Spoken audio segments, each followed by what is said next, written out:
Entonces, el día de hoy teníamos varias lecturas, ¿cierto? Bueno, creo que el día de hoy es únicamente la de North, ¿o no? Así es. Terminamos la semana pasada toda esta cuestión de Williamson con la transformación fundamental, con la transformación intertemporal, la utilización, ¿no?, de esquemas institucionales que en este caso William le llama o denomina así a los contratos para enfrentar la incertidumbre. Hablábamos que dado las condiciones de incertidumbre, de asimetrías de información, ningún contrato era completo y que si a eso se añadía problemas conductuales o microanalíticos, esto es que las personas quieren ser intencionalmente racionales, pero que cuando digo personas me estoy refiriendo a agentes económicos y en el caso en específico de la materia que nos toca, pues las empresas, ¿no? Quieren ser racionales, pero no pueden ser racionales porque tienen habilidades cognitivas limitadas, ¿no? Entonces, puede ser que se equivoquen al realizar, ¿no?, las asignaciones de los factores productivos y estas no sean las más eficientes, es decir, no se utilicen al máximo de sus capacidades, no produzcan la máxima producción y también que estaba presente el oportunismo, ¿no? Entonces, Williamson parte de este concepto de costos de transacción de cost. El objetivo es minimizar los costos de transacción y el contrato va a ser una vía para minimizar los costos de transacción, ¿no? Entonces tenemos estos supuestos conductuales, ¿no?, oportunismo y racionalidad limitada. Tenemos problemas de información que no es gratuita, que es asimétrica. Y si a esto le añadimos nosotros que las transacciones son no estandarizadas, es decir, que son heterogéneas, ¿no? Que contrario, recuerden que cada una de estas cosas que estamos platicando van flexibilizando supuestos muy importantes en la teoría ortodoxa, en la teoría neoclásica, ¿no? Entonces, en este caso hablamos de que no todas las transacciones son homogéneas o iguales, sino que tienen cierto grado de especificidad. Hablábamos de la especificidad del activo, de la frecuencia con la que se realizaba la transacción y todo esto, ¿no?, combinado iba a dar como consecuencia un incremento muy importante en términos de los costos de transacción. Entonces, contrario a este esquema dual, ¿no?, que nos presentaba Coase, de que o bien eran intercambios entre empresas especializadas en el mercado mediante una cooperación inconsciente, o por el otro lado, una integración vertical de la empresa, donde empezaba a internalizar diferentes fases de su proceso productivo, se alejaba del mercado. Coase establece una serie de estructuras de gobernación híbridas, ¿no? Entonces, estas estructuras o estas formas de contratación respondían a las necesidades de la empresa para minimizar la incertidumbre y con ello también los costos de transacción. Las ventajas que tenían estas formas de contratación, que tenemos a la contratación no clásica, que tenemos a la contratación bilateral, es que no se alejaban enteramente del mercado, ¿no? Seguían preservándose estos mecanismos de competencia que para Williamson y para Coase no existen dentro de la empresa verticalmente integrada, ¿no? Entonces se sigue preservando esta independencia jurídica, ¿no?, de las partes involucradas en la transacción de las dos empresas. Hay un elemento de competencia que también hace que el intercambio sea dinámico, ¿no?, que se pueda adaptar a las condiciones del medio ambiente también incierto y cambiante, ¿no?, que se van forjando relaciones de confianza y que pasábamos de relaciones de grandes números, que es las que se dan en el mercado, que no importa a quién le compras, a quién le vendes, a relaciones de números pequeños, ¿no? Cada vez se van haciendo, entre más específico es el activo, cada vez es menor el número de proveedores con los que podemos contratar y entonces llegamos a números muy pequeños hasta una relación bilateral y que también se minimiza la cantidad de contratos y con ello se minimiza la incertidumbre y se da una mayor seguridad, ¿no? Se crea un entorno más seguro en torno a la transacción. Siempre está presente la incertidumbre, siempre está presente el riesgo del oportunismo, ¿no?, de la racionalidad limitada, de que aumenten los costos de transacción. Entonces, eso es importante mantenerlo controlado a través de estas relaciones de largo de largo plazo, ¿no? Entonces, decíamos que a lo largo del tiempo y entre más específico se hace el activo, la identidad de con quién estás intercambiando o transando importa, ¿no? Y ahí está esta cuestión de la transformación fundamental y de la transformación intertemporal.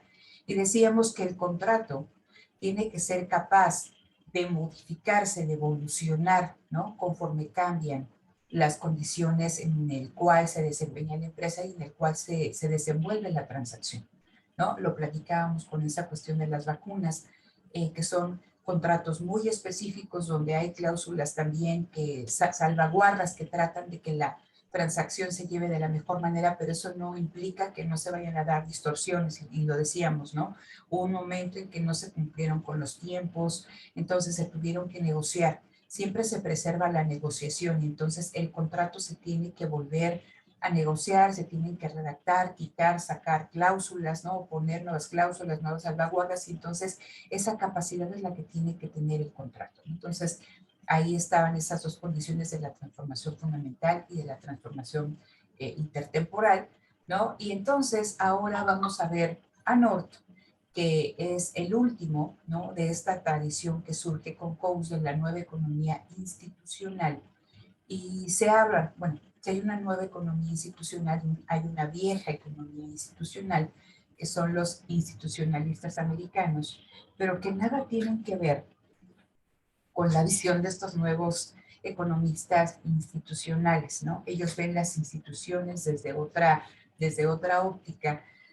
Es un conjunto de, está Veblen, está Commons, no creo que sí, Commons sí es de la vieja economía institucional, pero ellos se interesan mucho en el aspecto social, ¿no? Entonces, en el caso de los que estamos nosotros realizando en este momento de la nueva economía institucional, pues ellos dan primacía, ¿no? A las relaciones de mercado. El mercado es el mecanismo más eficiente para asignar los recursos, y tal cual como parte costo, en ausencia de costos de transacción. El mercado logra, ¿no? Estos equilibrios que son óptimos en términos de Pareto, que nadie está mejor que nadie y el equilibrio del mercado asegura las mejores asignaciones de factores productivos, ¿no? Pero dado que existen los costos de transacción, pues para eso están los contratos, ¿no? En el caso de Williamson, entonces hay que encontrar el contrato ideal, ¿no? En términos de que nos ayude a minimizar los costos de transacción. Recuerden que este es el elemento discriminante, ¿no? Los costos de transacción. Entonces, entre más, eh, específicos sean los contratos, ¿no? Las personas, o en este caso las empresas, se van a animar a transar en el mercado, ¿no? Porque los costos de transacción disminuyen. Entonces, recuerden que para estas visiones el crecimiento se logra a través del mercado, es decir, a través del intercambio de empresas especializadas en el mercado, ¿no? Entonces, hay que crear el entorno institucional que permita que las empresas actúen en un medio de menor incertidumbre. Entonces, ese es el papel del contrato. Y ahora tenemos a Nord, y les decía, vamos a tener a Ostrom, que ella está, bueno, se va por otra línea en cuanto a los bienes sociales, los bienes públicos, ¿no? Y en el caso de Nord, y así como Nord está Dani Rodrik, ¿no? Más cercanos, Dana Acemoglu, que de hecho ahí en las redes del área pusieron el libro como recomendación de Dana Acemoglu de por qué los países son pobres. Ese es un análisis institucional, ¿no? Con el cual yo no estoy de acuerdo, ¿no? O sea, tengo ahí mis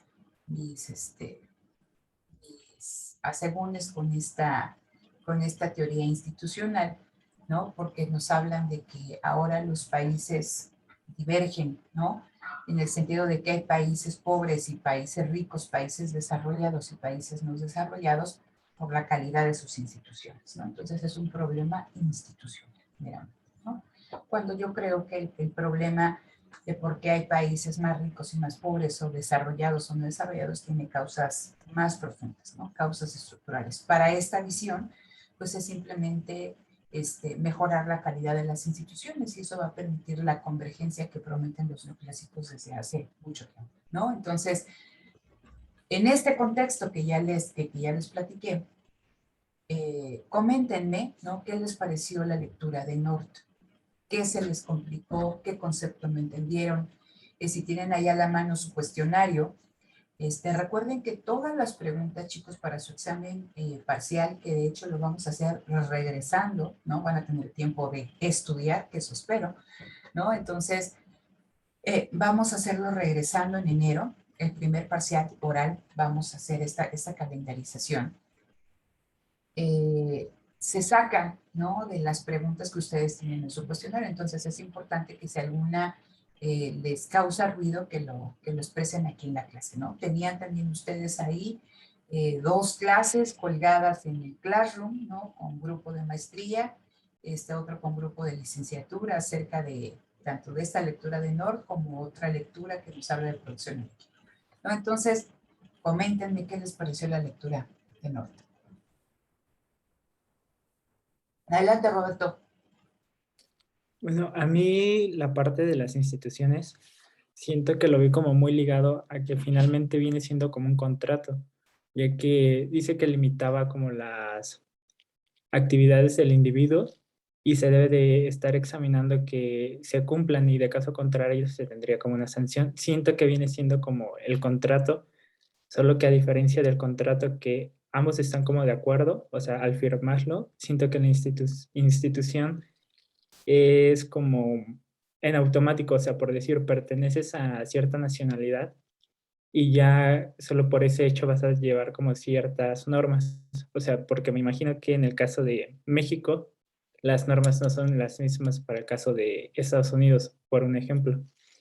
Y en el caso de la pregunta cuando mencionaba de si las instituciones beneficiaban la economía, ahí como que me causa un poco de conflicto porque por una parte siento que favorecen, ya que las instituciones que prohíben o controlan los monopolios favorece pues, al consumidor, o sea, de que no existan monopolios. Pero por otra parte siento que no favorecen tanto porque si no se cumplen, llega como, bueno, por decir, aquí lo visualicé en el caso del comercio ilegal, que luego por evitar como costos terminan haciendo actividades ilícitas, lo que permite pues abaratar los precios y por esa parte siento que favorece al consumidor de igual modo.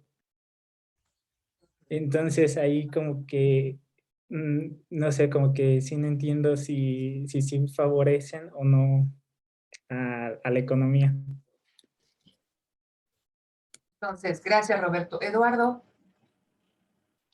Buenos días, profesora. Hola, buen día. Yo sí entendí algunos conceptos que considera North, como el de las instituciones, las organizaciones, el costo de transacción que lo divide en costos de negociación y de producción. Pero sí hay 2 preguntas del cuestionario que me generan duda. La primera era la de cómo afectan las instituciones al desempeño económico. Bueno, yo contesté que las instituciones, al ser las reglas del juego en una sociedad, se podría decir que determinan de alguna forma el costo de transacción y el de producción. Pero no entiendo mucho ahora sí que el papel que estas desempeñan como tal. Y la otra era sobre el cambio institucional y sus determinantes. Es así de plano, no me queda muy claro. Entonces, a ver, déjenme aquí comparto pantalla. Bueno, les comparto el pizarrón. ¿Ya lo pueden ver? Sí, ya se Sí. puede. Sí, ya se ve. Ok, entonces, ¿cuáles son los conceptos importantes a desarrollar en este cuestionario? El primero, estaríamos hablando de las instituciones, ¿cierto? El concepto institución. El concepto de institución. ¿Qué otro concepto es relevante? Tengan ahí a la mano su cuestionario. ¿Qué les preguntan? En la pregunta 1, ¿qué se pregunta? Los conceptos conceptuales. Ok, entonces, también nos hablan de los supuestos conductuales. Que estos son muy semejantes a los que nos decía Williamson, ¿sí o no? Sí. Sí. Ok. ¿Qué otra cosa se pregunta en el cuestionario? Del desempeño económico. Entonces, nos hablan, pero nada más nos preguntan en específico el concepto de institución o también nos preguntan el concepto de organización? La tercera pregunta. Es qué se entiende por instituciones y el papel de las instituciones, pero también otra es cuál es la diferencia o qué se diferencia de las instituciones con los organismos, con las organizaciones. Desempeño económico. ¿Qué otra cosa de su cuestionario? Los costos de negociación. Los costos de negociación.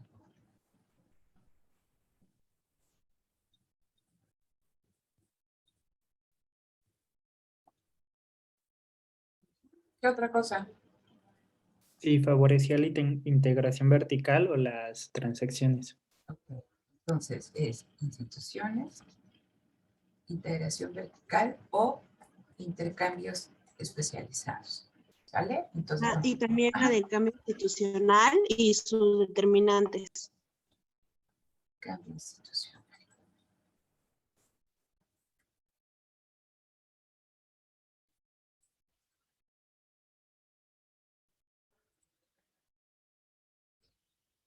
Entonces, vamos a empezar y por eso me interesó hacer este gran discurso, ¿no? Introductorio.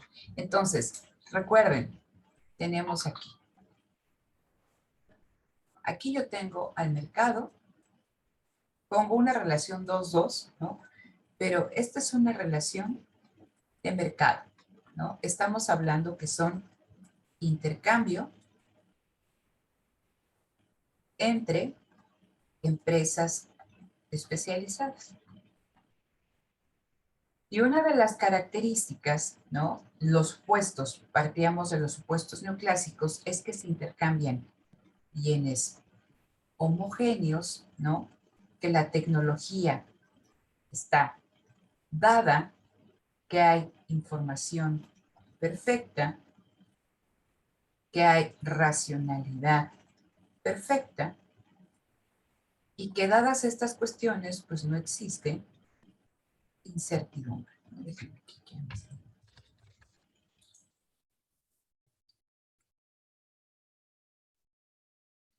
decíamos que no, voy a poner aquí, incertidumbre, ¿no? No existe incertidumbre.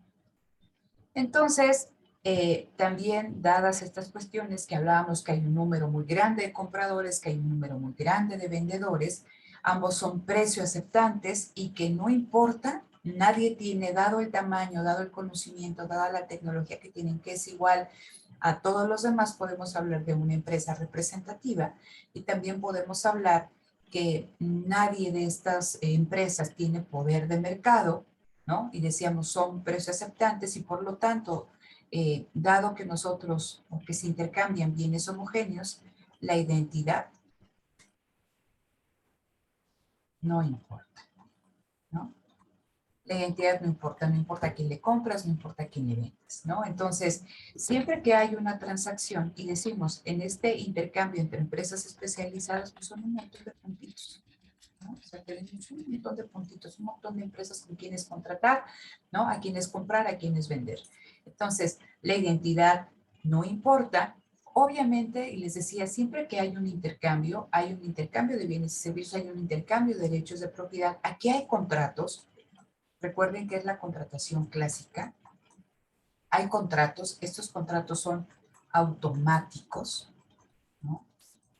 Entonces, pues compra-venta y no hay ningún problema, porque no, dado que no existe incertidumbre, no existen dudas respecto a quién se apropien las ganancias del comercio, ¿no? Recuerden esta cuestión, precio, cantidad, oferta, demanda, ¿no? Se da aquí este equilibrio, ¿no? Nadie está mejor que nadie, todo se conoce, y entonces aquí ambos ganan, comprador y vendedor, ¿no? En cualquiera de estas zonas el oferente está mejor porque los precios son más altos, en esta zona los demandantes o los consumidores están mejor porque los precios son más bajos, no se vacía el mercado, sin embargo aquí en el equilibrio, ¿no? Es eficiente en términos de Pareto y nadie está mejor que nadie. Entonces nadie tiene duda respecto a las ganancias del comercio. ¿Quién se apropia estas ganancias del comercio? Entonces ese es el mundo ideal.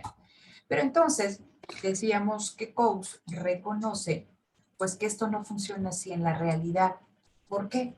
Porque ni los bienes que se comercian son homogéneos, ni existe asimetría, perdón, ni existe racionalidad perfecta, porque reconoce que el empresario, en este caso, tiene una racionalidad cognitiva limitada y también nos habla que conocer, recuerden que para que se dé esta cuestión, la única variable que importa para tomar las decisiones es el precio, ¿no? Entonces, Coase dice, conocer los precios relevantes es costoso, ¿no? Y entonces eso hace de que no todos pueden acceder a la misma información, que se den estas asimetrías de información, y aparte, ¿no? Dado que existe racionalidad limitada, se empiezan a hacer asignaciones ineficientes y entonces la transacción empieza a enfrentar distorsiones, ¿no?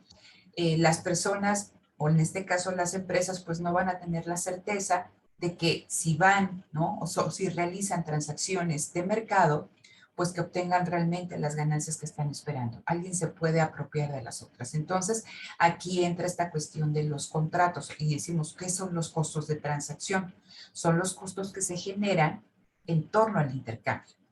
En el mundo perfecto, ¿no? De estos mercados competitivos no existen costos de transacción, porque la información aquí, aparte de que, y aquí no la puse, ¿no? De que la información es completa, ¿no? Es gratuita. Entonces aquí ya nos dice, no, la información no es gratuita, lo que ya hemos platicado, ¿no? Entonces, empresa verticalmente integrada. Este es el otro extremo que nos presenta Coase. Entonces, decíamos que aquí la empresa internaliza fases del proceso productivo. Se aleja del mercado especializado, las empieza a internalizar y por tanto la empresa aumenta su escala, ¿no? La empresa aumenta su tamaño. Entonces, ¿no? Dada esta cuestión, pues la empresa se aleja del mercado, ¿no? Y esto, en términos, si lo quieren ver a lo Smith, o de aquí como nos lo dice Coase, pues puede ocasionar problemas en el sentido de que el crecimiento se vea, o sea, se genera a través de un engrosamiento del entramado industrial, del crecimiento de los mercados vía la especialización en diferentes ámbitos productivos, y que la empresa verticalmente integrada se aleje del mercado, pues no impacta en este crecimiento. Es más, nos puede dar como resultado que se gesten empresas pues de corte, él no lo dice, ¿no? Pero en este caso, óyase lo que decía Roberto, ¿no? Empresas que no impacten en el bienestar social porque se van creando empresas de corte oligopólico o monopólicas. Yo me pregunto aquí, también ustedes para que ahí pongan la ardilla a reflexionar, dicen en el caso de Ford, una empresa verticalmente integrada a por mayor, y en el documento que ustedes leyeron de Boyer y Freyssinet, nos hablan que gracias a esta integración, una parte muy importante de la población en los Estados Unidos y posteriormente de la clase trabajadora, de la clase obrera, pudo acceder a un auto, ¿no? Entonces, porque siempre nos dicen que estas empresas monopólicas u oligopólicas son contrarias al bienestar de la sociedad. Y muchas de las cosas que ustedes tienen en ese momento alrededor de su mesa donde están trabajando, de su cama, esperaría que no es la cama, ¿no? Pero bueno, el celular que tienen en la mano, no lo han hecho estas empresas pequeñas especializadas, ¿no? Estamos hablando que ha venido de estos grandes monstruos empresariales. Entonces, en términos de la innovación, y eso es otra cosa que también nos han hecho creer que cualquier empresa puede innovar, eso no es cierto, ¿no? Entonces, las empresas micro, pequeñas y medianas no pueden innovar como la gran, ¿no? Entonces, eso simplemente ahí para que lo tengan ustedes en cuenta. Entonces, esta empresa verticalmente integrada, pues no corresponde, decíamos, a este ideal. Entonces, recuerden que ¿por qué existe? ¿No? Entonces, es para enfrentar o para disminuir los costos de transacción. Nada más que aquí dentro de la empresa se eliminan los costos de transacción, pero surgen los costos burocráticos, ¿no? Entonces, bueno, ya no voy a repetir más todo esto. Esto es con Coase. Y decíamos que aquí con Williamson, él nos daba formas, ¿no?, de que se podían seguir dando estos intercambios entre las empresas especializadas, pero eran contratos. Recuerden que el contrato permite reducir el costo de transacción más específicos en función, y decíamos, ahora me dicen, es que los bienes no son homogéneos, sino son heterogéneos, las transacciones son específicas, hay oportunismo, ¿no? Hay asimetrías de información, hay racionalidad limitada, etc. Entonces aquí teníamos la contratación neoclásica y por aquí teníamos la contratación bilateral, ¿no? Y entonces aquí seguimos estando en el mercado, ¿no? Es un ámbito de mercado similar a este, pero estamos flexibilizando una gran cantidad de supuestos. Pero decíamos, el contrato es el medio que nos va a permitir reducir los costos de transacción, ¿no?, para que las empresas sigan intercambiando en el mercado, ¿no? Entonces, el mercado es el mecanismo más eficiente para asignar los recursos. Entonces, ahora vamos a partir de este concepto de institución de NORC. ¿Qué nos dice NORC que es una institución? Son las reglas en una sociedad y esas reglas permiten la interacción humana. Entonces, institución está vinculado, y lo voy a poner aquí, con reglas, ¿no? Dice, son las reglas del juego, formales y no formales, escritas y no escritas, que constriñen, ¿no?, el desenvolvimiento de los diferentes agentes económicos, que constriñen el desenvolvimiento de todos aquellos actores que forman una sociedad.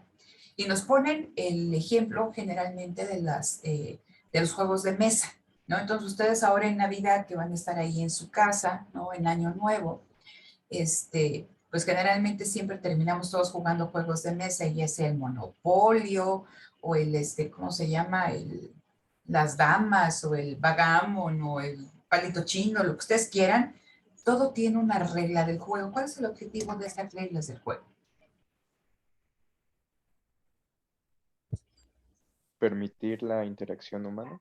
Permitir el juego, ¿no? Permitir la interacción. Entonces, ustedes saben que si juegan Monopolio, ¿no?, hay unas reglas, ¿no?, que les permiten jugar. Entonces, ustedes saben que no pueden empezar a poner, ay, se me olvidaron las reglas, estas cuestiones de los hoteles, ¿no?, si antes no pusieron no sé qué otra cosa, ¿no?, y que no lo puedes poner hasta que hayas hecho 2 rondas. Entonces, todos los jugadores, ¿no?, todos sus familiares, sus hermanos, sus primos, sus papás, si van a jugar Monopolio, se tienen que acatar a esas reglas. Constriñen lo que pueden hacer de lo que no pueden hacer. Y ustedes, ¿no?, ahí tienen cierto margen de acción para tratar de ganar ese juego. En el caso, ¿no?, de una economía, existen también reglas que van a constreñir lo que pueden hacer y no pueden hacer individuos, empresas. Y aquí no nos hablan de individuos ni empresas, sino nos hablan de organizaciones. Entonces, en este símil o en este ejemplo, las organizaciones serían los jugadores, ¿no? Y las instituciones son las reglas. Y decía, hay reglas formales, es decir, una serie de normas, de leyes, la Constitución, los reglamentos de tránsito, etc., ¿no? Todas esas reglas, las personas, si ustedes quieren conducir, o sea, ¿qué reglas deben de seguir?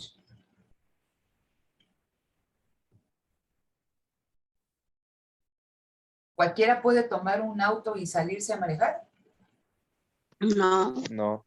En teoría no, ¿no? ¿Qué se tiene que hacer? Lo primerito, Tener una licencia. tener una licencia, ¿no? Entonces, para tener una licencia, ¿qué tienes que hacer? Pues ahorita ya están haciendo exámenes de conducción, bueno, y que te sepas el reglamento. Bueno, lo Pero básico. nada más que te sepas el reglamento. Gracias, Liliana. Tú vas ahí, te aprendes las estas, haces tu examen, ahí mismo ya te dan tu calificación y te sacan tu licencia. Pero jamás, jamás, jamás, jamás te hacen un examen para ver si realmente sabes conducir, ¿no?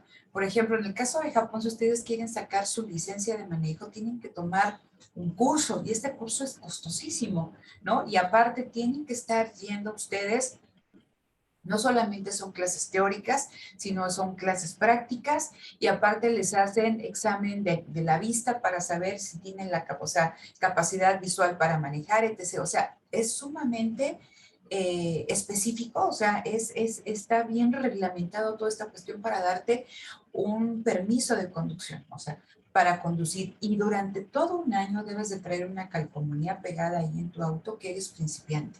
Entonces, después se te cumple el año, vas, te vuelven a hacer no sé qué exámenes, tal cosa, y ya te dan tu calcomanía como ya conductor. Bueno, ya no creo que no te dan calcomanía, sino que ya puedes quitar la calcomanía de principiante. En el caso mexicano, ¿no? Simplemente vas, haces tu examen, te dan, pero quién sabe, sabes conducir o no. ¿Qué otra cosa? Bueno, ya tenemos la licencia. ¿Ahora qué tenemos que hacer? ¿Qué reglas tenemos que acatar? Las de tránsito. Las reglas de tránsito. ¿Y alguna regla de tránsito que se conozcan?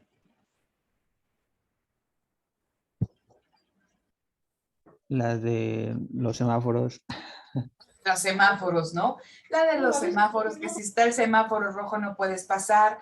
Cuando vas ahí, que quedas, que vas a llegar precisamente a un semáforo, a un cruce, que no tienes que estar traspasando estas rayas blancas o amarillas, estas cebras, la velocidad a la que tienes que ir cuando estás por hospitales, por escuelas, la velocidad que tienes que tomar en vías alternas, la velocidad a la que tienes que ir en autopista, etc. Hay un montón de reglas que no conocemos. Muchos de ustedes pueden manejar, pero no se saben una regla de tránsito. Y si se la saben, pues quién sabe si la sigan o no la sigan. Entonces, ustedes son las organizaciones, las empresas son las organizaciones. Hay reglas del juego, y les decía, escritas y no escritas. Si ustedes ven que hay una persona mayor, ¿no? A la que le pueden dar el paso, es una, o sea, dices, oye, si ves una persona en silla de ruedas con muletas, una persona mayor, dale el paso, ¿no? Espera que cruce el peatón siempre. Pero nosotros, a pesar de que no está escrito, no lo hacemos, ¿no? Entonces, las reglas del juego pueden ser escritas y no escritas. Y entonces, las personas, las empresas son organizaciones que van a tratar de ganar, van a tratar de jugar ese juego. En este caso, las empresas van a tratar, y les decía, siguen bajo los postulados neoclásicos porque van a tratar de maximizar sus beneficios acatando unas reglas del juego. Pero eso no significa que estas reglas del juego sean completamente estáticas. Las reglas del juego cambian a lo largo del tiempo y eso se llama el cambio institucional, y las organizaciones también tienen mucho que ver, ¿no? En este cambio de las instituciones, ¿no? Entonces, las reglas del juego son normas escritas, normas no escritas, valores, ¿no? Que tiene una sociedad que van a constreñir, ¿no? El desempeño de los diferentes actores sociales o agentes económicos. Y en este caso, estos actores sociales o estos agentes económicos son las organizaciones. Entonces, ellos van a tratar, como ustedes cuando juegan Monopolio, van a tratar de ganar dadas esas reglas del juego. Ahora, encontramos un problema. Ya están las reglas. ¿Es suficiente para que se dé la interacción humana? ¿O qué sucede en torno a estas reglas? Ahorita ya estábamos haciendo ahí alusión a algunas de las reglas de tránsito. ¿Es suficiente con que estén las reglas? No, porque no siempre se llegan a cumplir, como lo decía la regla del tránsito, no siempre sabemos que existen, pero no les hacemos caso, ignoramos. Sabemos que existen, pero ni las conocemos, ¿no? Y si las conocemos, no les hacemos caso. Entonces, no solamente son las reglas, es el cumplimiento de las reglas, ¿sí? Entonces, deben de existir estas reglas, pero también debe, y por eso estamos con esta cuestión de vigilarse su cumplimiento. Y para ello, entonces, vamos a poner aquí. Entonces, ya están las reglas, ¿no? Deben de cumplirse, ¿no? Cumplir, cumplirse. ¿No? Y quitamos esto. Deben de cumplirse. Y entonces, para ver si algo se cumple o no se cumple, pues tengo que vigilar. Y esta vigilancia, nuevamente, me va a generar ¿qué? Costos. Entonces, recuerden que aquí el objetivo de la empresa sigue siendo maximizar sus beneficios.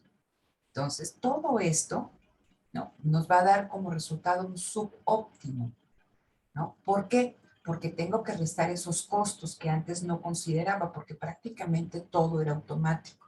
En automático se conocían los precios, en automático se tomaban las decisiones, etc. Entonces, esto genera costos.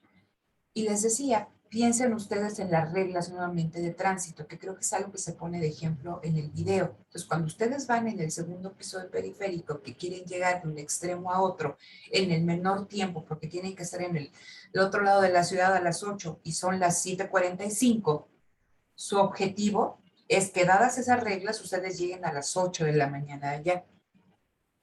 Pero para llegar de las 7:45 a las 8 en hora álgida, ¿no?, tienen que violar muchas de estas reglas del juego.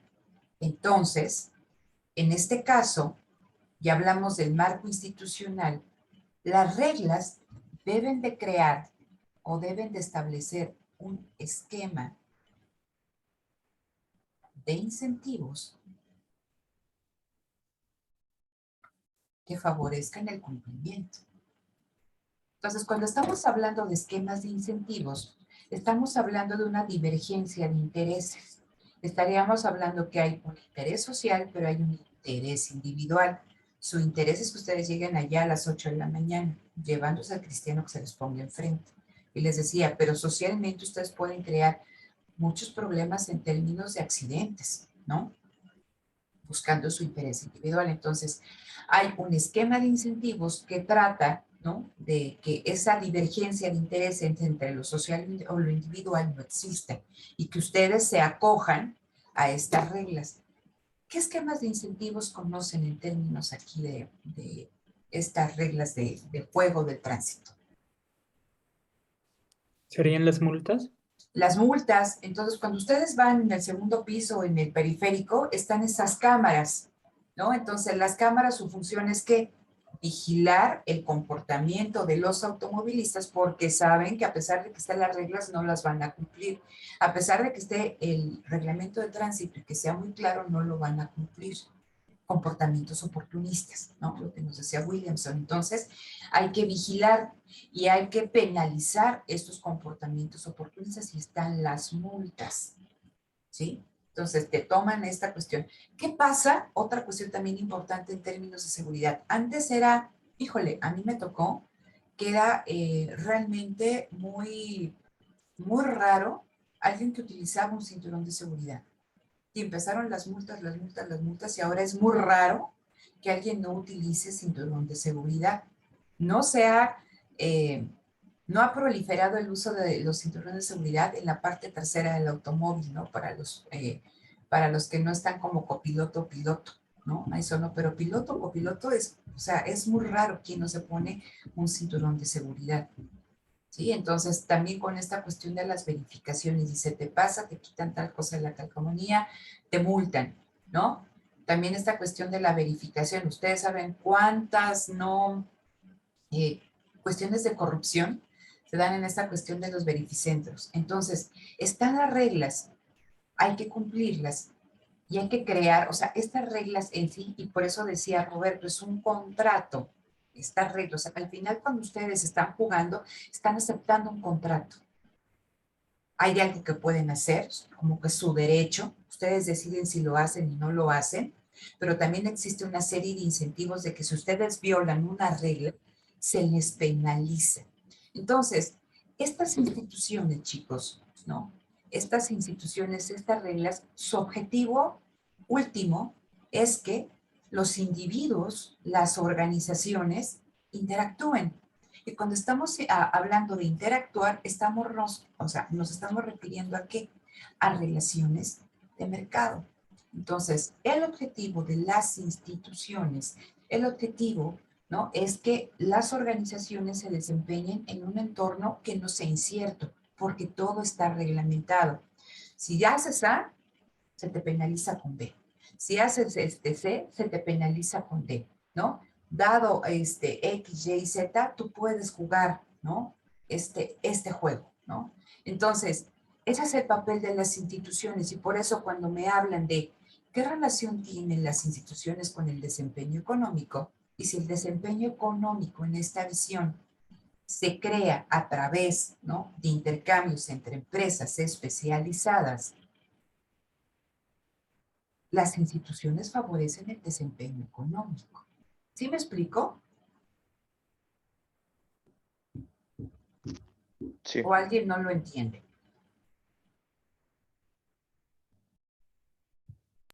Sí, sí se entiende, profesor. Sí, Armando. Los demás, ¿sí se entiende por qué decimos que en esta visión las instituciones favorecen el desempeño económico? Les voy a poner ahí en el Classroom el libro de ese módulo, y les decía que se los están recomendando esta semana ahí en el Instagram del área, ¿no? Les voy a poner algunos capítulos para que los lean, los vamos a discutir regresando. Tienen tiempo, tienen 2 semanas, ¿no? No tienen que entregar nada, simplemente quiero que lo lean. Y entonces, el primer capítulo, y les decía, hablan de Nogales, Sonora y Nogales, Arizona. Dice, prácticamente es la misma tierra, la separa, imagínense una malla, ¿no? Pero las condiciones de Nogales, Arizona, son totalmente diferentes a las de Nogales, Sonora. ¿Por qué?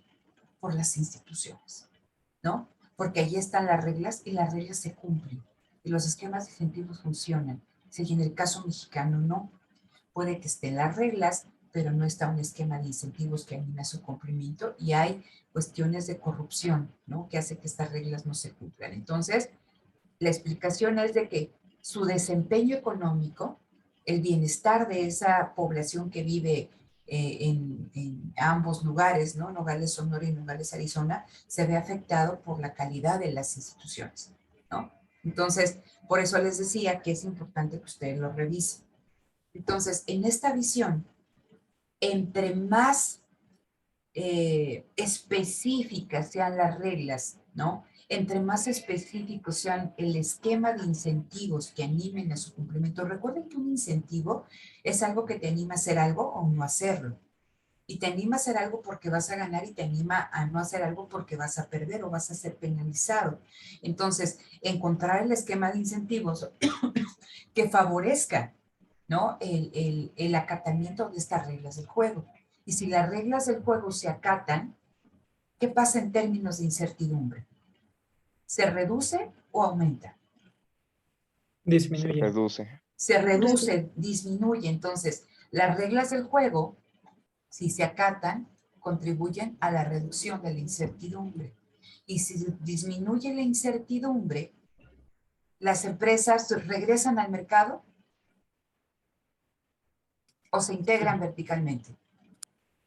Regresan al mercado. Las Regresan. empresas regresan al mercado, regresan a transar, regresan a intercambiar. Entonces, esta empresa, ¿no?, Ford, que antes compraba pintura, pues ahora tenemos a Ford que va a establecer una relación con DuPont, ¿no? Y entonces DuPont, imagínense que también estaba internalizando la producción de cierto petroquímico, pues ahora lo va a comprar a la empresa X. Y la empresa X le va a comprar a la empresa Y, y entonces estamos hablando que se van a crear, ¿no?, un entramado productivo especializado que establece relaciones de proveeduría, ¿no? Los mercados crecen vía la especialización. Entonces, ese es el papel de las instituciones, ¿no? Que las organizaciones, estoy hablando en específico de las empresas, porque las organizaciones, ustedes se daban cuenta ahí en el documento de NORT, pues nos hablan que hay organizaciones de todo tipo, partidos políticos, universidades, centros de investigación, sindicatos, empresas, ¿no?, ONGs, iglesias, ¿no? Todas son organizaciones, todos jugamos este juego en la realidad económica, política y social, y hay reglas a las cuales nos tenemos que acatar, ¿no? En este caso hablo de las organizaciones. Entonces, ¿no?, si están las reglas del juego específicas, si están bien establecidos los esquemas de incentivos que hagan, ¿no? O que favorezcan su cumplimiento, se reduce la incertidumbre y se da una armonía, ¿no? Entre los diferentes sectores sociales y obviamente esa armonía se tiene que reflejar en un mejor desempeño económico, ¿sí? Entonces, esto es interesante. Ahora, me voy a referir al papel de las organizaciones. Entonces, ya tenemos nosotras nuestras reglas, ¿no? Las organizaciones es un conjunto de individuos que comparten un mismo interés, ¿no? Que trabajan o que se desenvuelven para lograr intereses similares. Y entonces les decía que aquí el autor nos habla de organizaciones de todo tipo, políticas, económicas, sociales, ¿no? Y ahí ponen a todas las organizaciones que se les pueden ocurrir, ¿no? Entonces, estas organizaciones no son un ente estático, ¿no? No son un autómata, sino que, decíamos, así como ustedes buscan ganar el juego, las organizaciones también buscan ganar sus juegos, es decir, buscan que las reglas les permitan materializar sus intereses. ¿Y qué pasa si las reglas no les permiten materializar sus intereses? ¿Qué van a hacer las organizaciones? Van a intentar cambiarlas. Van a Romper las intentar reglas. cambiarlas. Las puedes tú, las puedes violar, ¿no? En una flagrancia total a las reglas del juego, o bien puedes utilizar tu poder de negociación para cambiar las reglas del juego, ¿sí? Entonces, vamos a ver. Nosotros teníamos o tenemos un mercado laboral. Hablamos de un mercado laboral porque hay una oferta de trabajo y hay una demanda de trabajo.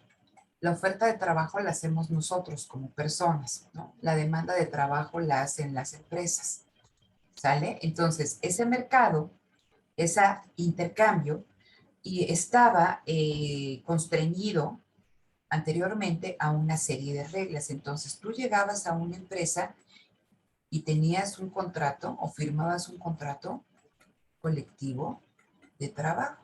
Y cuando estamos hablando de un contrato colectivo de trabajo, es que había sindicatos, ¿no? Y que el papel del sindicato, el papel, es proteger los intereses de los trabajadores. Sabemos también todas las corruptelas alrededor de los sindicatos, pero el papel primigenio del sindicato es proteger los derechos de los trabajadores, ¿no? ¿Ante quién? Ante la patronal, ¿no? Entonces, tenemos sindicatos. Ahora, tú llegabas a una empresa y tenías un contrato de largo plazo. Entonces, te contrataban de manera indefinida y se fijaba tu salario y se fijaban todas las condiciones que tú tenías que cumplir. Ahí la empresa, decíamos de manera general, porque no hay ningún contrato completo, ¿no? Y entonces en este contrato te decían que ahora en diciembre tenías tú el derecho a que te pagaran utilidades y todo. Bueno, sé que las utilidades no son aquí en diciembre, pero el aguinaldo, ¿no? Las utilidades, prestaciones sociales, guardería, ¿no? Etc. Entonces, esa era, hay un salario mínimo, ¿no? Que se tenía que cumplir con una serie de condiciones en el trabajo, etc. Entonces, con su presidente Calderón, empezaron con toda esta cuestión de las modificaciones en el mercado del trabajo y se hizo la reforma laboral. Si una empresa quería contratar a un trabajador, se tenía que acotar a estas condiciones del mercado laboral. Pero ¿qué pasa a raíz de la reforma laboral? ¿Quién impulsa la reforma laboral? Hay un cambio institucional porque se están cambiando reglas. ¿Quién impulsa la reforma laboral? Las empresas Las para hacer empresas, ¿no? su Entonces, contratación. ¿cuáles fueron las cuestiones más características de la reforma laboral?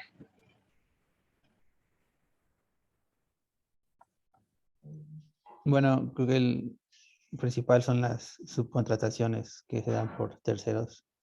Fíjense, aquí encontramos con esta cuestión, ¿no? Hubo una lucha encarnizada ¿contra quién? Contra los sindicatos, ¿no? O sea, sindicatos, híjole, contados y han ido desapareciendo a lo largo del tiempo, ¿no? Y el discurso es que los sindicatos son malos, y es que sí, hay un montón de corruptelas, pero el sindicato, ¿no?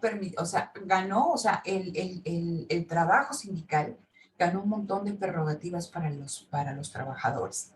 Recuerdo cuando estaba toda esta cuestión de Lucy Watts, decía, no, es que el sindicato les decía tal, tal, tal. El problema no es que lo tuvieran, todas esas cuestiones que tenían los trabajadores de Luz y Fuerza. El problema era por qué no lo teníamos todos como trabajadores, ¿no? Entonces, y eso es importante cuando ustedes escuchen las noticias, que tengan esa capacidad de ser críticos con todo lo que les dicen. Después viene lo de la contratación colectiva y de largo plazo. Entonces, ahora, cuando ustedes se contraten, no sé si alguno de ustedes ha trabajado, pero antes les decía, tú tenías un contrato y ya tenías tu plaza, ¿no? Tenías tu plaza. Pero que nos dicen, no, es que quien tiene una plaza se hace ineficiente, se hace flojo. No, lo importante es la competencia. ¿Y cuál es la competencia? Ah, pues que ahora están estos famosos contratos por honorarios. O bien tienes un contrato que te contrata, o sea, en este contrato te contratan por 6 meses, ¿no? Y a los 6 meses tienes que volver a firmar contrato. Entonces ya no creas antigüedad. Y si ya no creas antigüedad, varias de estas prestaciones ya no tienes acceso a ellas. ¿Sí? Entonces hay una flexibilidad en el contrato. Después, aquí venía una cuestión importante que ya dice su compañero, la subcontratación. Entonces yo puedo estar trabajando con la empresa X, estar ahí, pero esa empresa realmente no es mi patrón, sino yo estoy contratada con la empresa Y la empresa Y trabaja para la empresa X. Y entonces, si ustedes le aunan a esta cuestión de la flexibilidad en el término de la contratación, aquí son 6 meses, pero pueden ser cada 3 meses. Entonces hay un problema bien importante. Les decía, ya no tienes acceso al aguinaldo, ¿no? Ya no tienes acceso, y digo todo esto porque hay un montón de empresas y se vio con toda esta cuestión de la subcontratación que estuvo tan en boga en estos primeros meses de este año. ¿Cuántas empresas violaban aún un montón de cosas dentro de este esquema de subcontratación? Y quien queda desfavorecido es el trabajador, porque hay un montón de violaciones. ¿Sí? Entonces, todas estas reformas laborales, y podemos aquí seguir con toda esta cuestión de la reforma laboral, ¿no? ¿Cuántas cosas ya no se han perdido en términos de salud? Y lo vemos ahora en la pandemia, ¿no? Entonces, y todo esto a causa, ¿qué? A causa de la subcontratación, ¿no? A causa de toda esta cuestión en torno a la reforma laboral. Entonces, las organizaciones, utilizando de su poder de negociación, buscan reformar las leyes, ¿no? Establecidas en un momento. Y en esta reforma, en este cambio institucional, pues estas leyes no favorecen al trabajador, sino favorecen a la empresa. Y la empresa gana. Tenemos el caso actualmente y en debate, ¿no? Y que ahí también, no, es que el presidente está loco y con esa cuestión. Tenemos la reforma energética. Y también, ¿quiénes son las que están ahí debatiendo de que no se haga la reforma energética? ¿Quiénes son?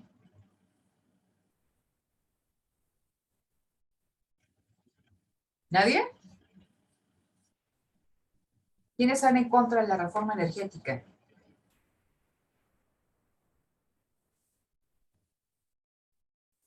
No sabría decirle. Pues las empresas, ¿no? Ah.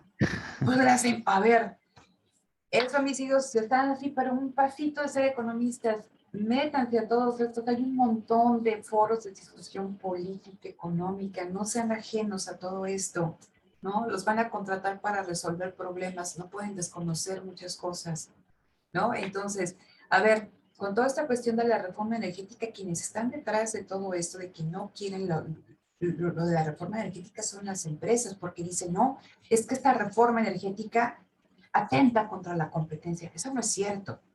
Y utilizan ¿a quién? A sus cabilderos, que son los partidos políticos vendidos que ahí están, ¿no? El PRI, el PAN, el PRD, que están con toda esa cuestión. No, es que la reforma energética.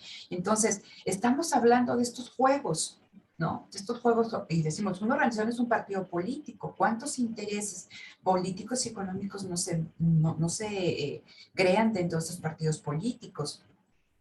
Hubo toda esta cuestión de que el embajador de Estados Unidos, que ustedes lo ven, ay, qué chido este embajador que utiliza sombrero y que anda aquí, que le encanta la comida mexicana y bueno, ¿no? Ama México, e inmediatamente empezó, es que los empresarios de mi país están, ¿cómo se llama? Preocupados por la reforma energética, ¿no? Entonces, todo esto de los cambios institucionales, no, el cambio institucional puede venir desde el mismo aparato gubernamental buscando este bienestar social, y tenemos también a las empresas, y les decía, las organizaciones buscan ganar, buscan cumplir sus intereses y van a utilizar su poder de negociación para hacer, ¿no?, que estas instituciones, que este marco institucional cambie a su favor, ¿no? Por eso tenemos aquí, ¿no? ¿Cuáles son los determinantes del cambio institucional? Uno de ellos son las mismas organizaciones que van a estar, ¿no?, empujando. ¿Para qué? Para cambiar las reglas que no les son acordes para lograr sus intereses, ¿no? Para maximizar sus beneficios.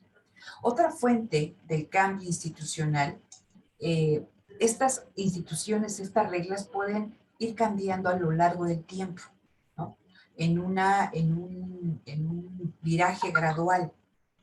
Pero también hay cambios radicales, y estos cambios radicales pueden venir de una guerra, ¿no? El vencedor llega y cambia todas las instituciones, de un desastre.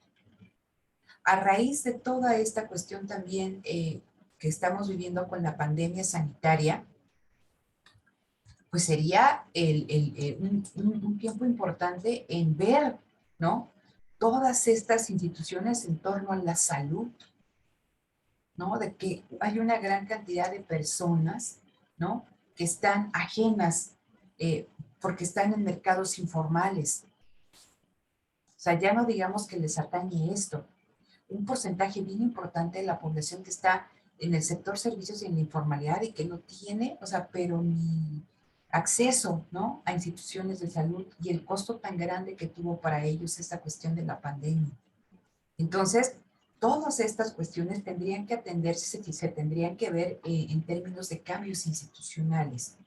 Otra cuestión también que es determinante del cambio institucional son los cambios en los precios relativos, ¿no? Entonces, un cambio en los precios relativos implica que los beneficios de ciertas organizaciones se pueden ver afectados, y nuevamente buscando, ¿no?, la maximización de sus beneficios y cambiar las reglas en función de lo que a ellos les beneficie, van a tratar de impactar, ¿no?, en que cambien estas reglas. Entonces, les decía, con toda esta cuestión de la reforma laboral, quien ganó fue la empresa, ¿no? Y la reforma laboral se llevó a través de todos los representantes políticos en la Cámara de Diputados y Senadores, pero hay un montón de intereses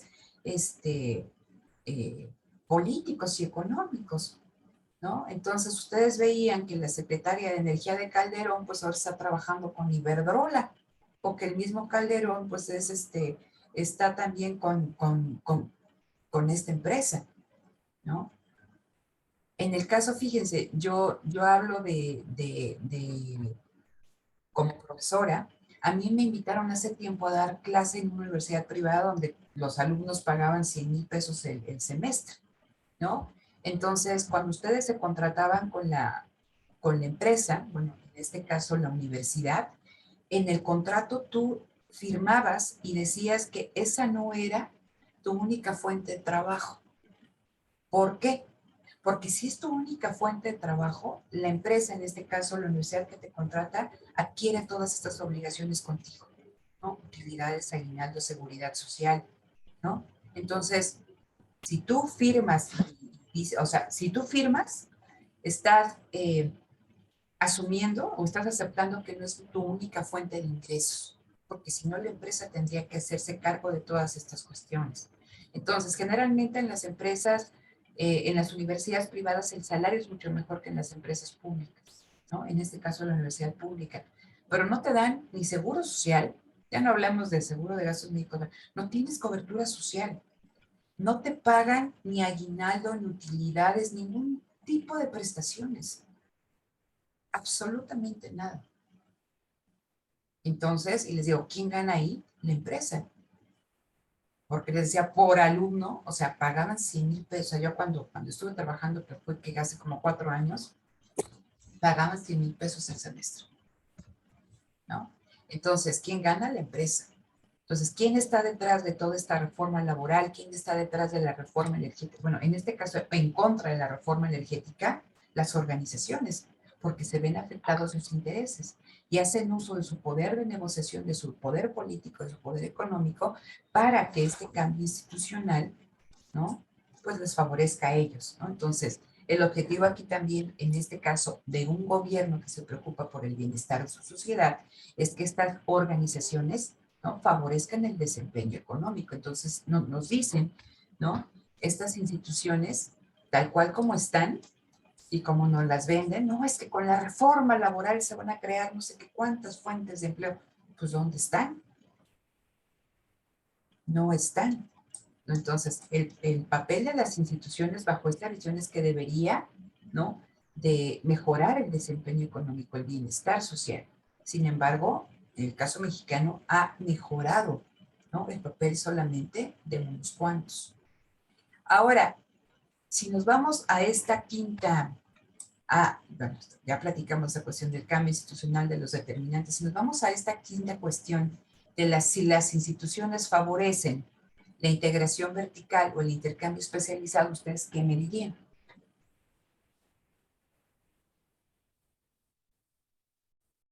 Que permite la integración entre las empresas en el mercado, porque así disminuye la incertidumbre para estas. Exactamente, entonces el papel de las instituciones sería, ¿no?, favorecer los intercambios especializados, o sea, en las relaciones entre las organizaciones, obviamente normadas, ¿no?, que se cumplieran, etc., ¿no? Entonces, ese es el papel de las instituciones, ¿no?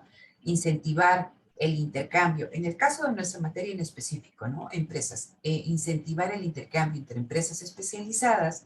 De acuerdo a lo que estábamos platicando a la Smith, se amplían los mercados, ¿no? Se engrosa el entramado industrial, ¿no?, vía la especialización, y eso no puede tener como resultado otra cosa más que un mejor desempeño económico. Entonces, hay que tener instituciones de calidad, un marco institucional de calidad, ¿no? De calidad tanto en su redacción como en su cumplimiento. Entonces, así también debe haber organizaciones que favorezcan el cumplimiento de esas instituciones, ¿no?, de esas reglas. Porque decíamos, regresamos a estos supuestos conductuales, ¿no?, que existe racionalidad limitada, que puede haber comportamientos oportunistas, que la información es costosa, y más con esta cuestión del oportunismo, pueden haber organizaciones que violen, ¿no?, o que traten de jalar las instituciones hacia posiciones que les sean favorables, ¿no? Entonces, cuando nos hablan de los costos de negociación, lo que hace North, lo que hace Coase, contrario a lo que nosotros estábamos viendo, él mete en un solo concepto, en el de costos de transacción, mete esta cuestión de los costos de producción más, o sea, los costos de producción que ustedes conocen, de la micro tradicional, más los costos de negociación. Y así construye este concepto de costos de transacción. Entonces, son tanto los costos que están implicados con el proceso productivo, como con los costos, ¿no?, de todo esto que ya platicamos, ¿no?, de identificar los precios, de redactar contratos, de vigilar el cumplimiento, de enfrentar todos estos costos, ¿no?, para adecuar el contrato al medio ambiente cambiante, ¿no? Las penalizaciones. Entonces, el objetivo de estas instituciones o de estas reglas del juego es disminuir los costos de negociación, ¿no? Ahora, esta visión institucional ha permeado de tal manera en materia económica, y les decía, es relevante todo esto porque si ustedes revisan literatura de desarrollo económico y que han llevado, me imagino que en alguna de las huellas, la visión tradicional, la visión ortodoxa decía que, y más ahora, ¿no? Con toda esta cuestión del libre comercio, de la desregulación, que todo eso iba a permitir que economías, ¿no? Aquí tenemos el PIB, aquí tenemos los años, ¿no? Entonces aquí tenemos el PIB de los Estados Unidos y aquí tenemos el PIB de México. Entonces, a lo largo del tiempo ha ido despegándose y haya habido una brecha muy grande entre estas economías. Entonces, lo que nos dicen todos estos teóricos ortodoxos es que si tú seguías una serie de recomendaciones, ¿no? En este caso, toda esta cuestión del consenso de Washington, ¿no? El libre comercio y toda esa cuestión, esta brecha se iba a ir haciendo más pequeña a lo largo del tiempo, ¿no? Entonces, a pesar de que hubiera, ¿no? Esta disparidad tan grande, esto es desempeño económico. ¿No? A lo largo del tiempo, ambas sendas de crecimiento iban a converger. Esta fue la promesa, pero lo que podemos ver es que a lo largo del tiempo esta brecha se va haciendo cada vez más grande. Entonces, ahora el discurso es que la brecha, el desempeño económico de las distintas economías entre las distintas regiones tiene que ver con las instituciones, con la calidad del marco institucional, con la cuestión de que los individuos no tienen la suficiente información para tomar sus decisiones. Entonces, ustedes recuerdan, en el modelo de sustitución de importaciones, en toda esta estrategia propia de crecimiento vía una industrialización donde se creara una planta productiva nacional, mecanismos de acumulación endógenos, ¿no? El papel del Estado era determinante para incentivar el crecimiento económico. Ese era el objetivo. Bajo esta nueva visión, esa ya no es una visión del Estado, ¿no? Entonces, les voy a compartir aquí rápidamente y a mí en lo personal es una cuestión que a mí me preocupa. Lo que ustedes pueden ver en este momento ya es, sí lo ven, ¿no? Aquí dice Comunidad de Negocios, Política Industrial. ¿Sí? Sí. Ok, entonces vean, esto es la Secretaría de Economía, esto era 2006-2012, lo pueden googlear, y nos habla de la política industrial. Entonces, cuando nosotros vemos la política industrial, pues era una intervención gubernamental que su objetivo era incentivar el desarrollo de ciertos sectores productivos, de ciertas ramas productivas, ¿no? Avanzar en su fortalecimiento, en la creación de ventajas a través de una serie de mecanismos monetarios, crediticios, fiscales, arancelarios, etc. Vamos a ver, o sea, y el Estado tenía un papel importante en su creación, en su fortalecimiento, en su protección, en su desarrollo, ¿no? Etc. Vean cómo toda esta visión ha permeado en términos de política económica, ¿no? Entonces, vean, la política industrial es el conjunto de acciones que buscan resolver las distorsiones del mercado. Entonces, ya la política industrial que nosotros conocíamos, eso no es. La política industrial nos está diciendo es que son acciones que su fin último es solucionar la distorsión del mercado porque el mercado funciona. Pero en los países en desarrollo como nosotros, pues no existen las condiciones para que esos contratos completos, esa información completa, gratuita, y eso genera distorsiones de mercado. Pero el mercado sí funciona, sí es eficiente. Entonces hay que ayudar a solucionar estas distorsiones, resolverlas. Ese es el papel de la política industrial. Entre las distorsiones de mercado destacan las externalidades, monopolios, mercados incompletos, información asimétrica y de coordinación de los agentes, ¿no? Lo que estamos platicando. Entonces, es un problema de ¿qué? De contratación. ¿Por qué? Porque si no hay mercados completos, porque tampoco hay contratos completos, hay información asimétrica, ¿no? Dadas estas cuestiones, los agentes no se pueden coordinar, se alejan del mercado. ¿Sí? Entonces, vean nada más, ¿cuáles son los objetivos de la política industrial? Proporcionar información a los agentes económicos, ¿no?